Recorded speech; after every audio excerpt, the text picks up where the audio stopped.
મિત્રો નાહી ધોઈને થઈ જતી અને આપણે જવાનું તો ઘરે, કારણ કે આવતા મિત્રબેન રબારી શૂટિંગ માટે. એટલે આપણે પહેલાં નાહી ધોઈને તૈયાર થઈને આપણે જતા રહીએ બિગ માર્ટ બાજુ, કારણ કે બિગ માર્ટમાંથી આપણે લાવવું તો કચેરી. પહેલાં બિગ માર્ટમાં આવી જાય અને લઈ લીધો કચેરી, કચેરી બીજો લઈને આપણે બિગ માર્ટમાંથી નીકળી જાય. અને હવે આપણે આવવાનું છે ઘર બાજુ, તો સડી જાય બાઇક મારે અને મારે સેલ અને ઉપડી જાય આપણે ઘર બાજુ. મિત્રો ગામડામાં આવે એટલે આવો નજારો જોવામાં. આ ભણેથી થેલી પકડાતી ને તો કે મારે પકડવું.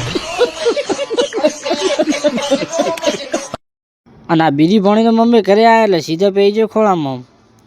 ઘરે થોડીક વાર બેન પછી સીધા આવી જાય ચેર માતા દર્શન કરવા. અને આ બધી તૈયારી અડે મંડપની બીજી, કારણ કે હવે રમેલ છે 22 તારીખે. લોક તો ભાઈ પહેલાં ડ્રોન લઈને આવ્યા હતા શૂટિંગ કરવા માટે, એટલે ડ્રોન ગાડ્યું બારે અને કર્યું શૂટિંગ કરવાનું ચાલુ. અને પહેલું બધે કરીને છો શૂટિંગ. ડ્રોનને પાડીને છોકરા સાંભળો દોડે. મને એવું લાગે કે આ છોકરા ડ્રોનને પાડીને લેવાનો.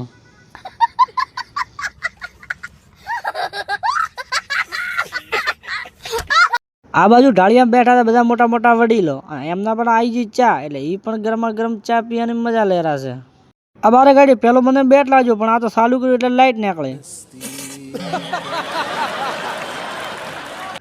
પછી આપણે ચેરમાં તો થોડુંક શૂટિંગ બાકી હતું એટલે એ કરીને છું શૂટિંગ.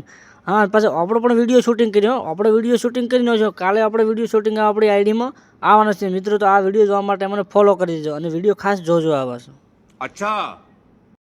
અને જેની આપણે રાહ જોતા હતા એ આવી ગયા, મિત્તલબેન રબારી. મિત્તલબેન રબારી આવ્યા એટલે પહેલાં અમને ફોટો બીજો આપી, કોબળીનું સન્માન કર્યું. સન્માન બીજું કરીને એમનું પણ શૂટિંગ ચાલુ કરી નાખ્યું. અને આ ગીત હવે વસંત પંચમી માટે ચેર માતાનું રમેલનું છે. એ ટૂંક સમયમાં 2 દિવસમાં લગભગ આવી જશે અને શૂટિંગ ચાલુ છે. હવે મંદિરનું શૂટિંગ બીજું થઈ રહ્યું એટલે એમનું કરી નાખ્યું થોડુંક બારે શૂટિંગ. કારણ બધું શૂટિંગ પટી ગયું, એક છેલ્લો કટ બાકી તો એ પણ અહીંયા લઈ દીધો. આ છે ભોજી મિત્રબેન રબારીનું બધું કમ્પ્લીટ ગીત થઈ ગયું પૂરું. અને આપણે પણ પાછા ઉપડી જાય ધોંધરા બાજુ. તો મિત્રો મને ફોલો કરતા જાજો.